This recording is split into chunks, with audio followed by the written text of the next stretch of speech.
요한복음 15장입니다. 네. 요한복음 15장.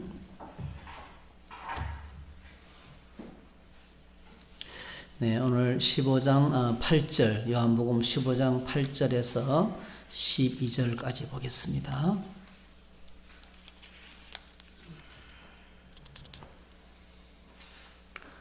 요한복음 15장 8절.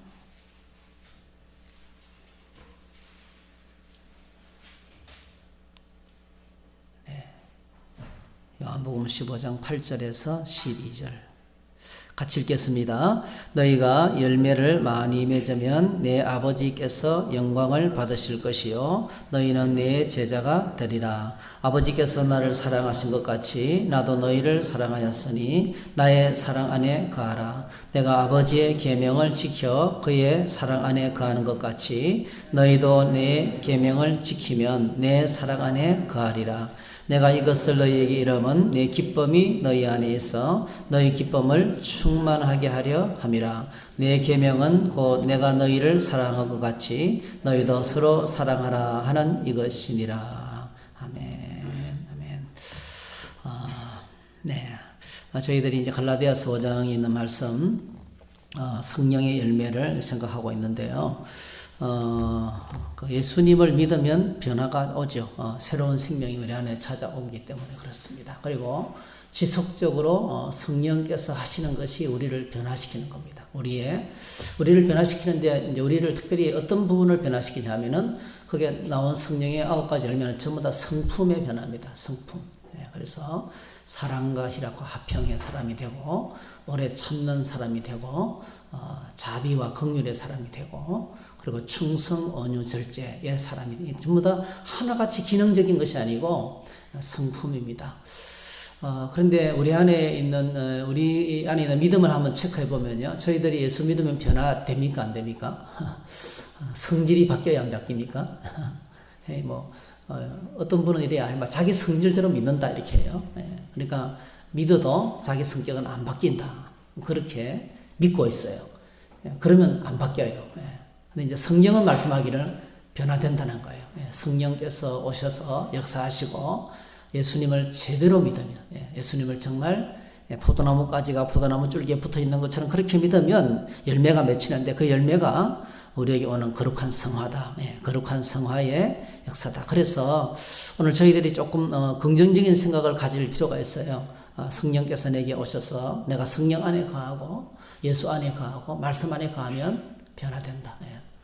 진정한 변화는 성품의 변화죠. 우리의 언어가 달라지고 우리의 삶이 달라지고 우리가 영적으로 성숙하고 그리고 성화되는 이것이 진정한 변화입니다. 그래서 이런 변화가 이제 하나님이 하시면 된다. 그리고 또 이렇게 믿어야 된다. 하나님이 말씀하시기 때문에 반드시 이루어진다. 이거는 그냥 안 되는 게 아니고 말씀대로 붙들면 반드시 된다. 이거는 노력을 떠나서 하나님이 보장하시는 거잖아요. 성경에서 약속하고 있는 오직 성령의 열매는 이런 것이다. 이렇게 약속하고 있는 것이기 때문에 이루어진다는 그런 믿음이 이제 필요합니다. 우리가 이제 헌트라는 분이 하나님을 제한하지 말라는 책을 썼지만은 우리가 갖고 있는 한계 때문에 하나님까지도 제한할 때가 많아요. 내가 해보니까 안 되더라. 그래서 안 된다. 이렇게 만드는 경우가 상당히 많이 했어요. 기도해도 안 된다. 이런 거. 아무리 예배드려도 안 된다. 은혜를 받으면 뭐 하냐. 또다시 죄를 짓는데. 이렇게 해서 내가 갖고 있는 한계, 우리가 갖고 있는 한계 때문에 하나님까지 제한할 필요가 없다는 거예요. 그래서 책 제목이 하나님을 제한하지 말라. 굉장히 은혜스러운 책인데요. 그래서 우리가 성경을 읽으면서 내가 안 되는 것도 하나님이 말씀하셨기 때문에 된다. 이거는.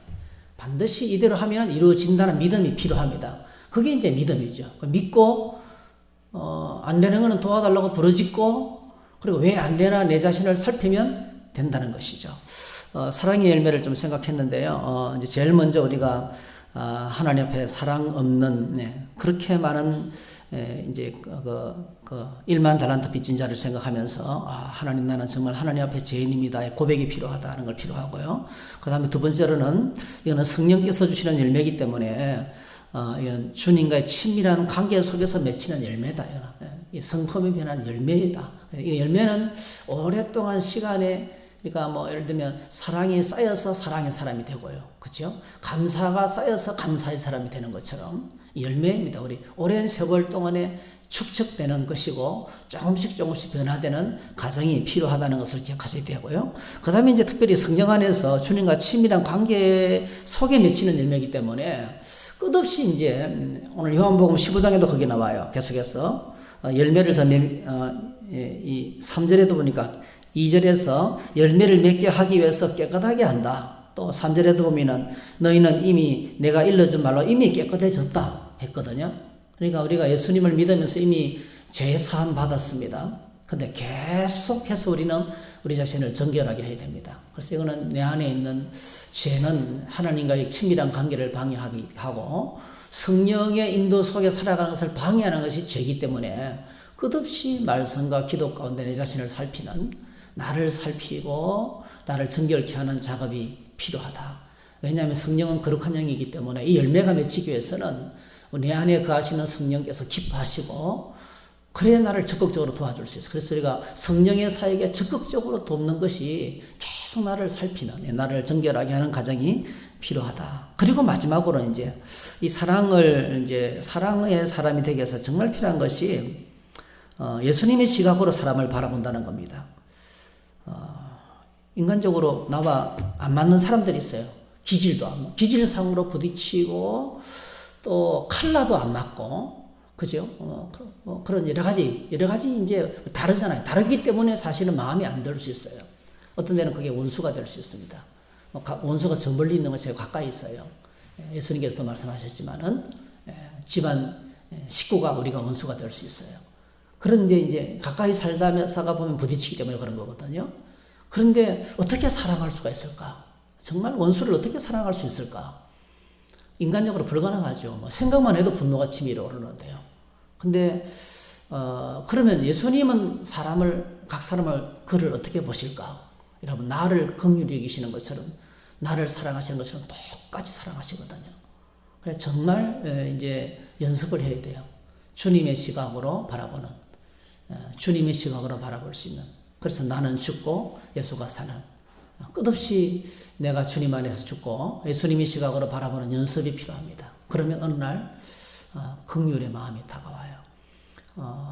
실제로 그런 고백을 많이 들었어요. 그렇게 원수 같은 가족이었는데 기도하다 보니까 하나님께서 긍휼의 마음을 부어주셔서 정말 불쌍히 여기는 마음이 찾아오는 거죠.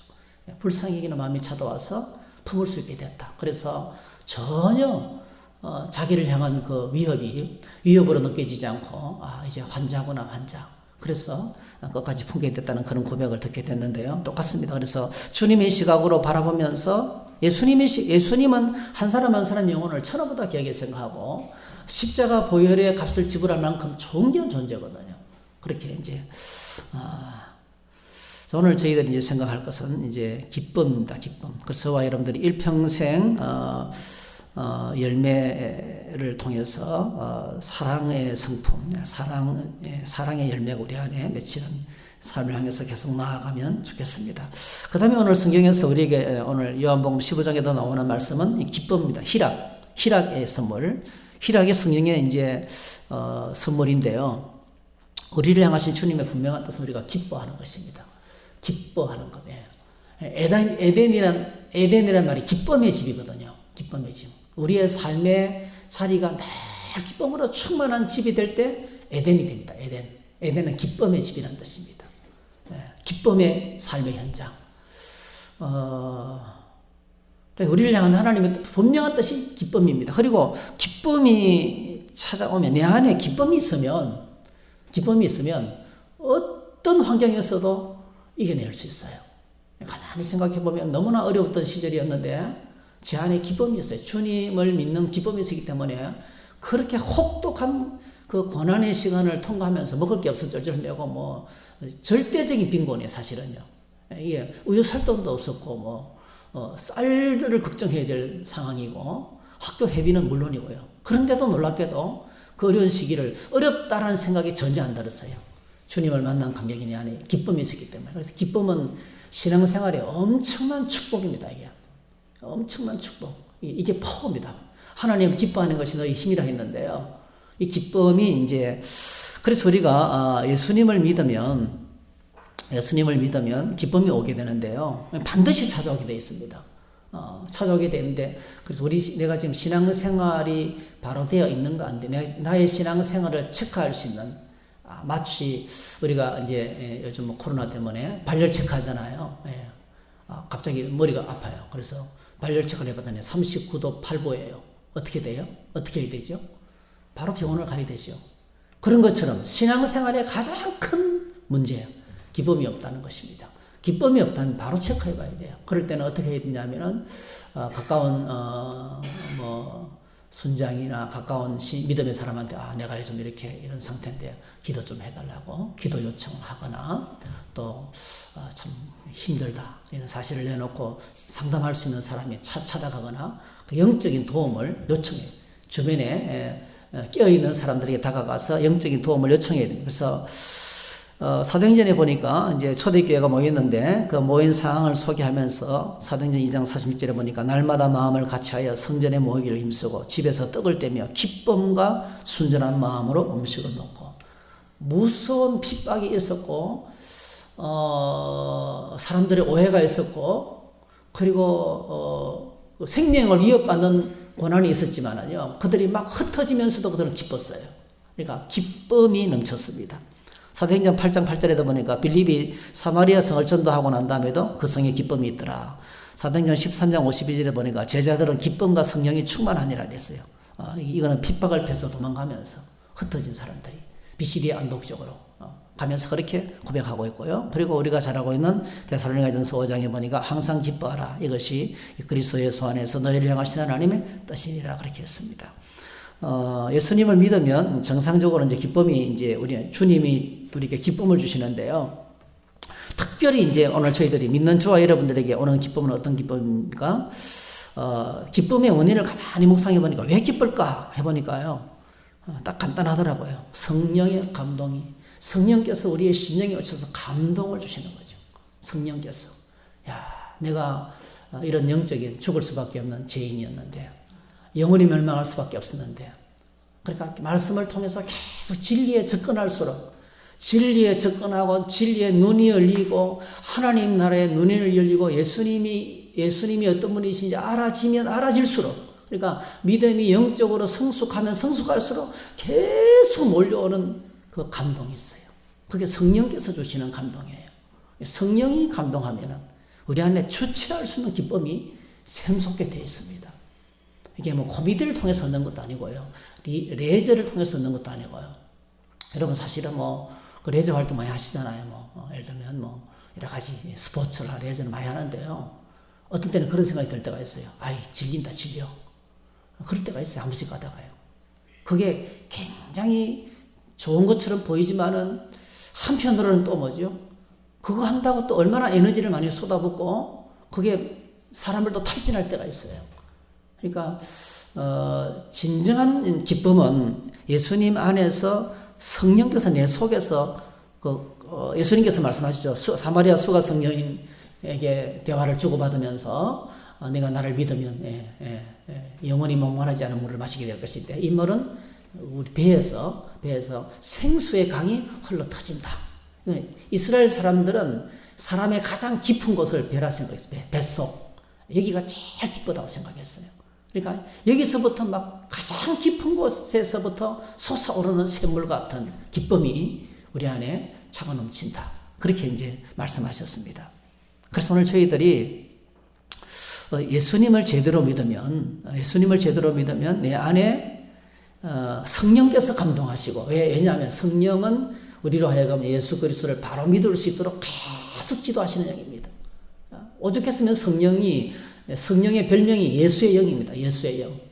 예수님께로 바로 나아갈 수 있도록 끝없이 돕는 보혜사, 또 다른 보혜사가 성령이신데 그 성령께서 예수님과 우리가 아주 친밀한 관계가 되도록 끝없이 계속해서 우리에게 양심에 말씀하고 마음속에 말씀하고 때로는 이 사람을 통해서도 말씀하고 저 사람을 통해서도 말씀하고 어린아이 통해서도 말씀하고 끝없이 성경을 통해서 우리에게 다가와서 우리를 지도해 주시는 영, 그 성령이십니다.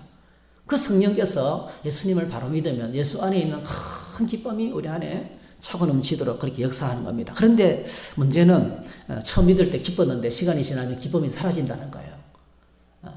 그래서 이런저런 이유로 그게 바로 뭐냐면 우리 예수 믿어도 짓는 범죄, 죄를 해결하지 않았거나 사람들 사이에 상처가 있거나 뭐 환경이 갑자기 어려워지거나 경제적으로 심각한 어려움을 당하거나 누구로부터 배신을 당했거나 이러면 이제 기쁨이 사라지게 됩니다. 그런데 놀랍게도 중요한 것은 또다시 그 성령의 감동하는 장소로 나가면 찬양하고 기도하고 말씀을 묵상하며 또다시 영적인 성장의 자리로 나가면 그게 다시 회복돼요. 그래서 이 구원의 기쁨, 구원의 기쁨 그것만으로도 충분해요. 여호와나 나의 목자시니 내가 부족함이 없으리로다. 그게 구원받은 사람의 고백이거든요. 부족함이 없다는 고백이에요. 주변에 그렇게 믿다가 돌아가신 분들 이야기를 많이 듣는데요. 뭐 많습니다. 그 중에 한 분이 이제 이상근 박사라고, 그분이 우리 한국 신학계 굉장히 박형용 박사만큼이나 훌륭한 분이에요. 이 주석을 이상근 박사 주석 유명하죠. 조금 더 그 박형용 박사 주석보다도 다른 박영선 목사님 이런 주석보다도 훨씬 더 나아요. 훨씬 더 영적으로 이렇게 보면 설교거리가 나와요. 보면 읽을 게 많고 지금도 참고를 하면 그분의 주석을 참고하면 지금도 도전되는 게 상당히 많아요. 이상문 박사님 굉장히 영성으로 깊은 분인데 그분이 말기에 5년에 이제 마지막에 뇌암에 걸렸습니다. 뇌암. 오랫동안 고생하시면서 자주 있잖아요. 자주. 한 번씩 부인이 옆에서 간호를 하다가 그 말도 못하는 거 누워 있는 거죠. 겨우 말만 하고 이제 꼼짝 못하고 누워 있는 거죠. 항상하게 뼈만 남아가지고 이제 그런 마지막을 이제 맞이하는 거죠.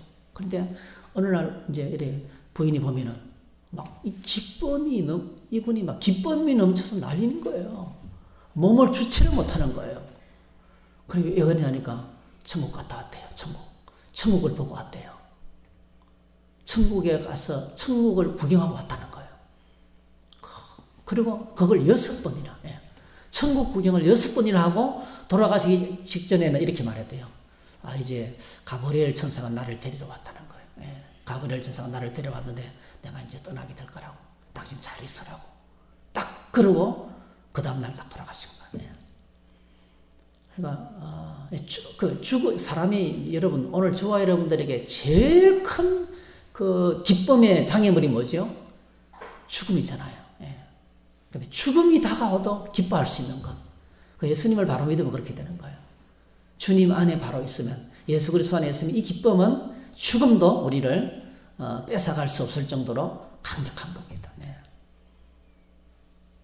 오늘 저와 여러분의 생애가 기쁨이 충만한 생애가 되기를 축복합니다. 기뻐서 예배하고 기쁨으로 환난을 이기고, 오늘 우리가 이제 베드로전서 지금 말씀 묵상하고 있는데도요, 하나님을 사랑하는 자에게는 환난과 시련이 오면 기뻐합니다. 큰 기쁨으로 이겨낼 수 있습니다. 그래서 이 빌립보서 4장 4절 주 안에서 항상 기뻐하라. 내가 다시 말하노니 기뻐하라. 이 기쁨은 반드시 주님 안에서 오는 기쁨이죠. 마태복음 13장에 보니까 천국은 마치 밭에 감추인 보화를 발견한 농부와 같다. 이 사람이 이를 발견한 후에 숨겨두고 기뻐하며 돌아갔어. 그러니까 이게 기쁨입니다. 우리에게는 세상 사람이 알 수 없는 보배 덩어리를 우리 가슴에 묻고 살아가는 사람이에요. 가장 존귀한 보배 덩어리, 예수 그리스도, 영생, 제사함, 의롭다함, 하나님의 자녀, 영원한 천국, 이 보배 덩어리를 우리가 품고, 이 세상 사람이 몰라요. 아무도 알 수 없는, 아무도 모르는, 나만 아는 거예요. 나만 아는 보배 덩어리를 안고 살기 때문에 기쁨으로 사는 사람이 된다. 다윗이 또 고백했어요. 시편, 얼마 전에 이제 주일 낮 예배 때 나눴던 말씀인데요. 시편 16편 8절 9절에 보니까 내가 여호와를 항상 내 앞에 모시며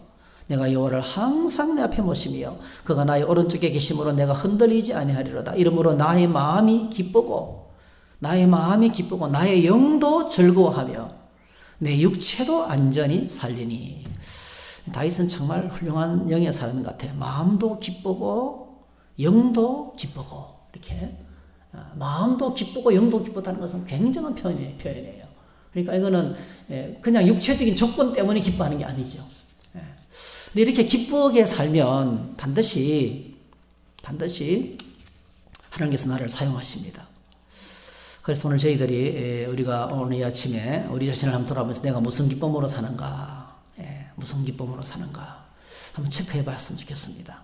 여러분, 이 세상 속에 영원한 기쁨의 원인이 하나도 없습니다. 사실은 다 새 것도 헛것이 되고요, 시간이 지내놓고 나면 다 아무것도 아닙니다. 진정한 기쁨은 주 안에 있어요. 주님 안에 있는 기쁨.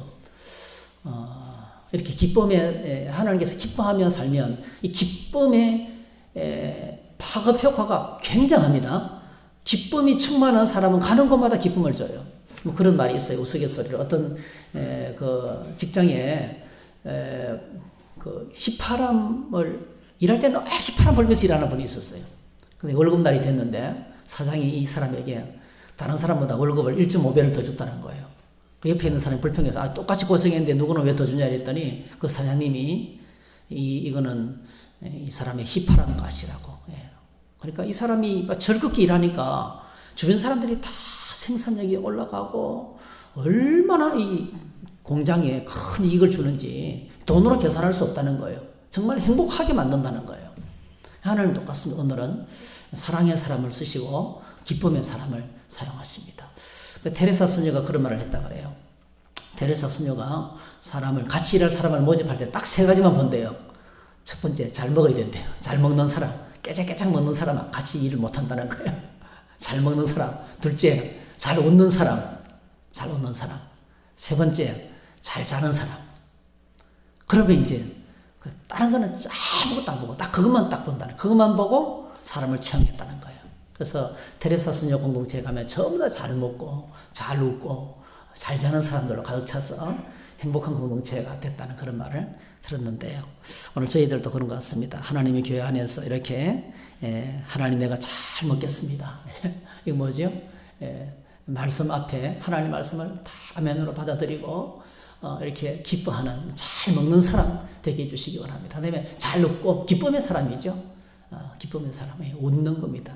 늘 미소 지으면서 섬기는 것입니다. 그리고 잘 자는 사람, 이게 하나님 안에 있는 안식이죠. 하나님 안에서 안식을 또 누리는 사람, 회복을 누리는 사람. 아무리 힘들어도 한숨 푹 자고 나면 거뜬하게 일어납니다. 아무리 힘든 일이 있어도 하룻밤 자고 나면 다 회복됩니다. 이렇게 회복이, 영적인 사이클이 빠른 그런 사람. 참 의미가 있는 것 같아요. 그래서 이게 인생 슬로건으로 이걸 한번 만들어 줄 것 같아요. 잘 먹자, 잘 웃자, 잘 자자. 이거 참 좋은 것 같아요. 굉장히 심플하면서도 굉장히 영적인 의미가 우리 안에 담겨 있는 그런 말 같습니다. 오늘 저와 여러분들이 하나님께서 주시는 기쁨으로 일평생 기뻐하시고 가정도 기쁘고 또 교회도 기쁘고 내가 가는 모든 것에 기쁨의 역사가 나타나는 그런 열매가 가득하기를 주의 이름으로 축복합니다. 기도하겠습니다. 사랑의 주님 고맙습니다. 오늘도 저희들이 기뻐할 이유가 없을 수도 있습니다. 인간적으로 또 세상적으로 또 우리가 만나고 있는 환경적으로 늘 우울하고 앞날을 생각할 때 걱정 근심이 가득한 세상 가운데 있지만은 그러나 저희들이 어떤 환경 속에 있다 할지라도 예수 그리스도 안에 있음을 감사합니다. 오늘도 성령께서 나와 함께 하시고 성령께서 내 삶을 지도하실 것이기 때문에 감사합니다. 하나님 아버지, 성령 안에서 기뻐하기를 원합니다. 주님 안에서 기뻐하기를 원합니다.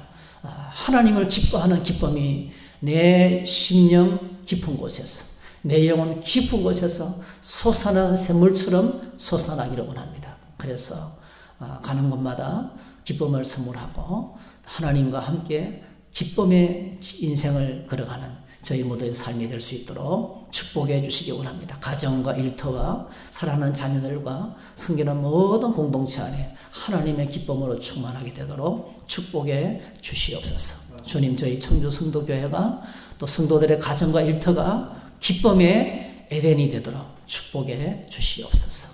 예수님의 이름으로 기도하옵나이다. 아멘. 우리 주의 한번 부르고 기도하시도록 하겠습니다. 주여 하나님 아버지 감사합니다. 하나님을 찬양합니다. 오늘도 저희들을 사랑해 주셔서 하나님 저희들이 예수 그리스도 안에 있음을 알게 하시고 또 하나님 안에 있음을 깨닫게 하시고 주님 보좌 앞에 나와서 영광을 돌리게 하시니 감사합니다. 주님 오셔서 우리 가운데 역사하시고 축복하시고 주의 은혜와 긍휼과 자비를 베풀어 주셔서 하나님 아버지 예수 그리스도로 말미암아 하나님 앞에서 참으로 감사하는 하나님 아버지 기뻐하는 하나님께서 우리 성령의 열매로 가득한 역사가 나타나게 도와주시고 주님 날마다 내 자신을 살펴봅니다. 내 안에 있는 죄악을 용서하여 주시고 내 안에 있는 어리석음을 용서해 주시고 내 안에 있는 상처를 치료해 주시고 우리 안에 있는 아픔을 치료해 주셔서 걱정과 심염려를 주님의 능력으로 몰아내 주셔서 하나님 참으로 기뻐하는 인생을 살아갈 수 있고 기쁨의 삶을 살아가기에 부정함이 없도록 하나님께서 역사하여 주시기를 원합니다. 주님께서 나의 보호자가 되시고 주님께서 나의 구원자가 되시고 주님께서 나의 삶의 지도자가 되시기 때문에 염려하지 않기를 원합니다. 걱정하지 않기를 원합니다. 하나님 다 주님께 맡겨드립니다. 다 예수 그리스도 안에 주님께 맡겨드립니다. 하나님의 은혜 가운데 살아갈 수 있도록 축복하시고 역사하시고 주의 긍휼과 자비를 베풀어 주시옵소서.